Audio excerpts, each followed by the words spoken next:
Parti pour le Café de l'Info, votre nouvelle émission chaque jour à partir de 8h15 du lundi au vendredi. Vous le voyez, toute l'équipe de la matinale est au complet, un plateau très complet ce matin. Le Café de l'Info, on vous le rappelle, c'est une thématique, un expert chaque jour. Hier, on a parlé sport avec Jordan, on est revenu sur le mercato et surtout avec Thomas Mchou, évidemment, de Lyon Fan TV. Et le mardi, tous les mardis, ce sera l'histoire avec Vladimir Kolovray. Bonjour, merci d'être avec nous, Vladimir. On est super content de vous recevoir sur BFM Lyon.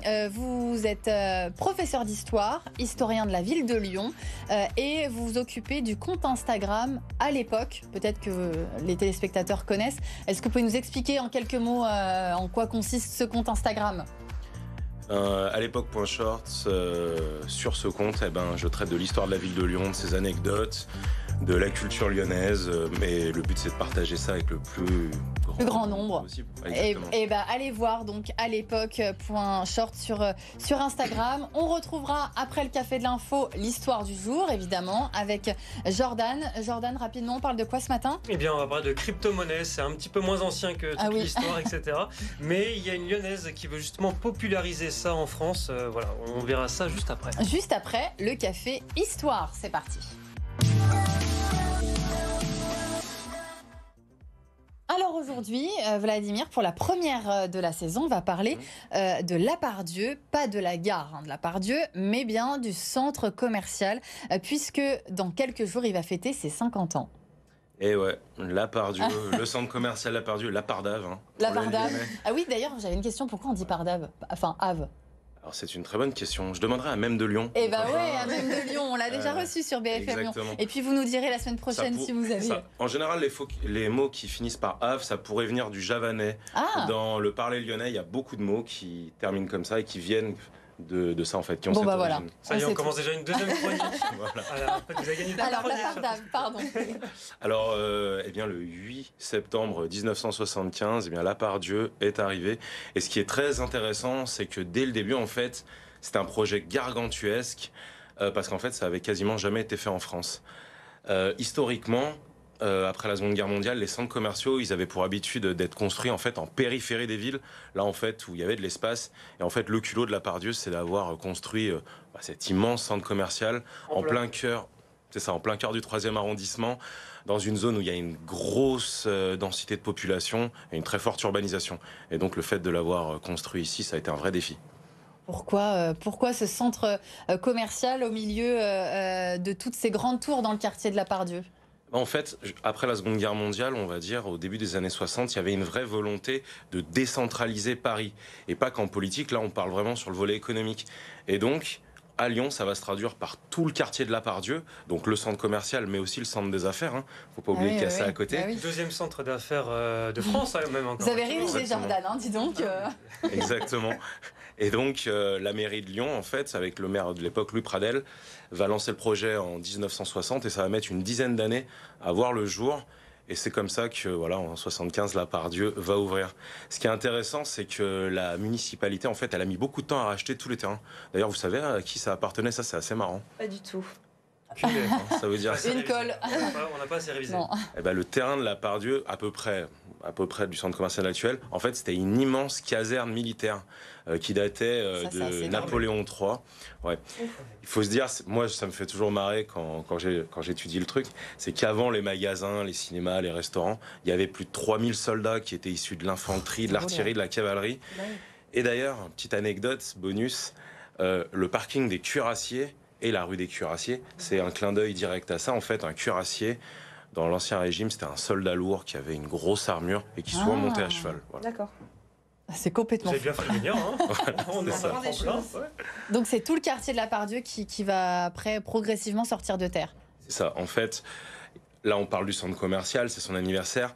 Mais ce qui a été assez révolutionnaire, c'est qu'on l'a dit, c'était en centre-ville. Et ça a été fait autour d'un nœud de communication naissant. Donc il y avait l'ancienne gare des Brotteaux. Mais en 1983, ça va être l'avènement de la gare Part-Dieu. Donc les voyageurs de toute la France vont arriver directement à La Part-Dieu. Mais à l'époque, en 75, il y avait aussi le métro lyonnais qui était en pleine construction. Et ça, du coup, c'était assez incroyable. À l'époque, c'est plus la mode aujourd'hui, mais c'était l'époque de la voiture. Et juste en estimation, en 1980, on estime qu'il y a eu 2 millions de voitures qui sont arrivées à la Part-Dieu, enfin qui ont amené les gens au centre commercial. Et pour l'époque, c'était gargantuesque. Moi, j'ai une petite question. Combien ça a coûté tout ça, tout ce projet? Il fallait en plus virer tous les militaires, il fallait transformer tout le quartier, il fallait tout construire. C'est pour ça que ça avait mis 10 ans à voir le jour. Le projet du centre commercial, à l'époque, il avait coûté 350 millions de francs, soit à peu près 77 millions d'euros aujourd'hui. Et que dalle. Pour les constructions, que dalle. De l'époque. Quenelle, lyonnais, pas compris. À l'époque, c'était... C'est vrai qu'à l'époque, en fait, c'est ça. Aujourd'hui, ça paraît pas énorme, mais à l'époque, c'était immense. Et en fait, c'est ça qui est intéressant, c'est que la ville de Lyon, les Lyonnais, c'était vraiment donné la peine pour que ce centre commercial y voit le jour. Et au final, ça a été c'est incroyable. On était dans une société de consommation qui était en pleine ébullition. Et en fait, ce centre commercial, c'est 5 étages, c'est 100 magasins d'origine, la zone culturelle avec bibliothèque, mais aussi l'auditorium, le cinéma. En fait, ça a mis en valeur la ville de Lyon dans toute l'Europe, mais aussi dans le monde. C'était du jamais vu. En 75, c'était le plus grand centre commercial d'Europe. C'est dingue. Ah, mais c'est marrant, en tant que Lyonnais, nous on passe à la Part-Dieu, bon... Et justement, à cette époque-là, vous parliez des voitures tout à l'heure, est-ce que c'était vraiment les Lyonnais qui venaient en voiture ou ceux aux alentours, dans les villes un peu plus loin finalement? En fait, ça a mis quelques années à prendre. Au début, il y avait que les Lyonnais. Comme je l'ai dit, il n'y avait que 100 magasins à l'ouverture de la Part-Dieu. Après la grosse récession économique de 82, c'est là où tout va exploser. On passe à 200 enseignes. En 83, je l'ai dit, il y a la gare Part-Dieu qui voit le jour. Et donc là, c'est les Lyonnais, mais également les gens des alentours et des gens de toute la France. C'est tout un flux, Exactement. Ouais. Et si à l'époque, c'était le plus grand centre commercial d'Europe, aujourd'hui, en 2025, c'est quoi? On reste le deuxième. Et derrière le Westfield de Londres, j'ai mangé le nom, excusez-moi, mais l'immense Westfield de Londres. Stratford, merci Victoria. Donc Lyon est devant, même la région parisienne est devant Paris. Alors non, c'est ça qui est un peu étonnant. Le plus grand centre commercial de France, c'est à Paris. Excusez-moi, j'ai manqué. C'est les quatre temps? Non. Je suis historien lyonnais, pas parisien. C'est les quatre temps, oui. Mais c'est ça. En fait, on est le deuxième centre commercial français, mais en termes de superficie, le deuxième en Europe. Oui. C'est un peu... particulier. Voilà. D'accord. Un mot sur les magasins qui se sont implantés à la Part-Dieu au départ. C'était quoi? Alors, qu'est-ce qu'on avait à la base? On avait Cocorico, les Galeries Lafayette. On avait Marks & Spencer. Il y avait aussi C&A. Donc voilà, on voit qu'il y a eu un immense turnover quand même. C'est le monde du commerce. Mais bon, quand même, on a toujours aujourd'hui, dans les fondateurs, il y a les Galeries Lafayette qui tiennent toujours la route des premiers magasins. Ouais. Et aujourd'hui, le centre commercial, il a pas mal changé. Oui. Il y a eu beaucoup d'agrandissements. Moi, je sais pas vous, mais moi, je m'y perds. À chaque fois que j'y vais, je n'arrive pas à me repérer. Il y a les enseignes, vous savez à peu près Il y a plus de 200 enseignes aujourd'hui. Ah oui, non, mais c'est Fort Boyard. Hein. Moi, je suis né dans la Part-Dieu, j'ai tendance à m'y perdre. En 2010, il y avait eu la première tour, c'était la tour Oxygène, oui, c'est bien ça. On voit derrière toi. On voit juste derrière, oui. Victoria. En 2015, tout le premier niveau a été réaménagé pour le mettre pour le moderniser tout simplement. Et de 2007 à 2021, il y a eu toute la fameuse aile ouest qui a amené 32 000 mètres carrés de surface en plus, 80 nouvelles boutiques. Donc aujourd'hui, on ne doit pas être loin de 200 enseignes. Donc ce qui est colossal. Et les travaux à la Part-Dieu ne sont pas finis, même si c'est pas le centre commercial directement. C'est un quartier qui est en perpétuel mouvement depuis les années 80 et qui attire toujours plus de monde, lyonnais comme visiteurs extérieurs d'ailleurs. Et justement, Fanny vient d'arriver à Lyon. Est-ce que vous êtes allé faire un tour au centre commercial de la Part-Dieu ou pas encore? Oui, j'y suis allée. C'est une expérience. Pour un direct, mais moi je suis pas loin, je suis d'Oyonnax, donc j'étais déjà venue à la Part-Dieu, même à Confluence. Mais d'ailleurs, quand j'ai fait un direct la dernière fois, j'ai vu des Parisiens qui étaient descendus à Lyon pour visiter et ils venaient à la Part-Dieu. Ils venaient au centre commercial de la Part-Dieu. Et ils s'étaient perdus ou pas? Non, c'était volontaire. Même si à Paris ils ont beaucoup de magasins, ils voulaient voir le centre commercial de la Part-Dieu. Particulier. C'est ce que je disais il y a 2 minutes, c'est qu'en tant que Lyonnais intramuros, on ne se rend pas compte de la chance qu'on a d'avoir tous ces magasins.